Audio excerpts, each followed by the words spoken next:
तो कैसे हैं आप लोग? मेरे को ना पहले नींद आ रही थी, अब इतना वो ना मेरी पूरी नींद उड़ गई है। आपसे एक क्वेश्चन था। आप जैसे जिनको रोस्ट करते हो या जिनकी वीडियोस बनाते हो तो वो पहले से और ज़्यादा फेमस हो जाते हैं। हाँ जी, तो ये सवाल है जवाब है ये? आगे सवाल है, तो क्या कभी किसी ने सामने से आपको बोला है कि मुझे रोस्ट करो? बोलते होंगे, आई एम श्योर। बहुत लोग बोलते हैं।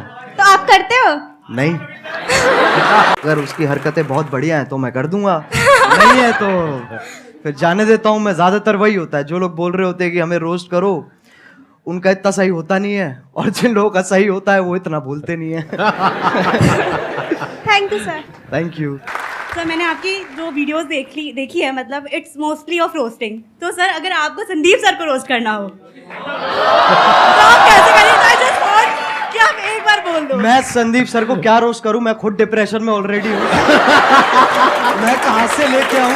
मैं कहाँ से रोस्ट लेके आऊँ? आप मेरे को रोस्ट करो यार, मैं आपके शो पे आया हूँ। तो कैसे हो आप लोग? नहीं, अभी तो ये थोड़ा अमिताभ बच्चन बाहर आ गए मेरे अंदर के। कैसे हैं हाँ। भाई? ये नहीं करना है। तो कैसे हैं आप लोग? एक मिठास भी और साथ में वो भी है, एटीट्यूड भी है। बिल्कुल तो बिल्कुल। कैसे हैं आप लोग? ये हुआ कि कभी एक्चुअल में आपको मेरी जरूरत पड़ी हो, यानी कि मूड खराब हुआ हो? वो तो होता रहता है सर। मैं सही बताऊं, मैं क्या करता हूँ, मैं ऐसे 3 मिनट देखता हूँ जहां पर मैं ज्यादातर आपकी मुस्कुराहट पे मेरा फोकस होता है। उसको देख के मेरा मन करता है, मैंने कहा चलो अब ये बस बहुत हो गया, मेरे को ना अब और देखना है और जिंदगी में कुछ उखाड़ना है, और उसी से ही वही जोश आ जाता है। जैसे ही आप 2-3 क्वेश्चन आप इतनी, जैसे आप, मैंने देखा है कि जब आपसे कोई क्वेश्चन पूछता है ना तो आप पहले समझते हो, फिर आप मुस्कुराते हो कि है बेटे, ये तो बहुत बार कर चुका हूं मैं। इसके बाद समझाते हैं। और अगर आप इनकी बातें बीच में छोड़ दोगे, बीच में अगर आप मिड सेंटेंस आप कहोगे ना कि, क्योंकि अटेंशन स्पैन छोटा होता है ना लोगों का, जब आप बोल रहे होते हो, तो अगर आपकी बीच में छोड़ दूंगा ना मैं बात, तो मेरे को समझ में नहीं आया आप क्या कह रहे हो। मेरे को वो पूरा सुनना पड़ेगा, तब मुझे समझ में आएगा ओके ये कह रहे हैं सर। तब वहां से जोश डेवलप होता है। बहुत बड़ा बनना है, बहुत विशाल बनना है, तो आपको ऐसा कुछ करना होगा। जो भी तेरे दिमाग में बहुत क्रेजी चीज आती है ना, और तू कहता है ये तो यार नहीं कर सकते, तेरे को वही करनी है। सही बताऊं तो वो करेगा ना तो अपने आप वो ग्रोथ होगी। एक बहुत बड़ी बात बोली अभी कैरी ने, जहां पर ये लगे ना कि यार ये काम मैं नहीं कर सकता या ये तो नहीं हो सकता, वो ही करना चाहिए। क्यों? क्योंकि सबको यही लग रहा है। जैसे कई तरह के आइडियाज आते हैं, उसमें एज अ क्रिएटर ये आएगा माइंड में, चल मैं ये कर लेता हूं। तो जो पहला आइडिया आ रहा है ना वो बिल्कुल मत करना, क्योंकि वो सबके माइंड में आ रहा है कि इनके जैसा रोस्टर बन जाता हूं, इनके जैसा मोटिवेशनल स्पीकर बन जाता हूं, इनके जैसा वो बन जाता हूं, इनके जैसा वो बन जाता हूं। बिल्कुल मत करना, क्योंकि वो ऑलरेडी हजारों लाखों लोग कर रहे हैं। बट अगर कुछ ऐसा अजीब सा क्रेजी सा कुछ आइडिया आ गया माइंड में और लगे कि यार ये तो करना बहुत ही मुश्किल है, अब उसमें दिमाग लगाना शुरू करो, क्योंकि हर एक के माइंड में यही आया होगा मुश्किल है, और वो छोड़ देते हैं। अब अगर कोई कर गया तो वहां पे फिर भी पोटेंशियल है, वहां पे फिर भी स्कोप है, चांस है। एक और चीज़ है सर, मैं मानता हूं कि लोग ना अपने आप को जज बहुत करते हैं बनाने से पहले ना, कुछ भी, कि अरे यार ये ऐसा होगा, ये लोग देखेंगे, वैसे लोग देखेंगे।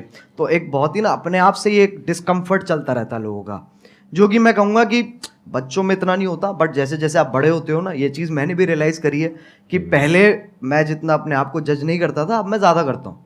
तो वो मेरे को जानबूझ के हटाना पड़ता है फिल्टर, ताकि वापस वही क्या कहते हैं बदतमीजी आ सके। तो बहुत ज़रूरी है, मैं मानता हूँ। अगर आपको कोई वैसा भी काम, जो आप कुछ बड़ा वैसा भी करना चाह रहे हो, तो आपको ये बहुत ज़रूरी है कि आप अपने आप को जज मत करो, और उसी से ही साइकिल कंटिन्यू होती चली जाती है। मैं शॉर्ट में बोल देता हूं, ज्यादा लंबा चौड़ा नहीं। देखो, जिंदगी में ना हर काम पैसे के लिए नहीं होता है। जब मैंने सेशंस करने शुरू करे थे, तब मेरी एज थी around 31 and I was financially at a very good position at that point of time. तो पैसा मुझे खुशी नहीं दे रहा था। तो उस टाइम पे there was a kind of a void within, यानी मेरे अंदर एक क्रिएटर था। वैसा क्रिएटर नहीं जैसा आप समझते हो क्रिएटर, मतलब एक ऐसा क्रिएटर था जो एक ऐसी दुनिया बनाना चाहता था जो अभी एग्जिस्ट नहीं करती है। एक ऐसी दुनिया जहां पर के सबके लिए उम्मीद हो, सबके लिए एक पॉजिटिविटी का एक सोर्स हो, सबके लिए कुछ ऐसा हो कि अगर कोई इंसान नीचे गिर रहा है तो वो उसको देखे और वो एकदम से उठ करके खड़ा हो जाए। वहां से मेरी शुरुआत हुई थी। और जब मैंने शुरुआत करी थी 11 साल पहले, अगर आपने मेरा लाइफ चेंजिंग सेमिनार देखा हो जो मैंने त्यागराज स्टेडियम में किया था, जिसपे करीबन 8-10 हजार लोग थे, तो वहीं पे मैंने डिक्लेयर कर दिया था, जिंदगी में कभी भी ना मैं आपसे 1 रुपए लेने वाला हूं, ना 1 रुपए लेने के बारे में सोचने वाला हूं।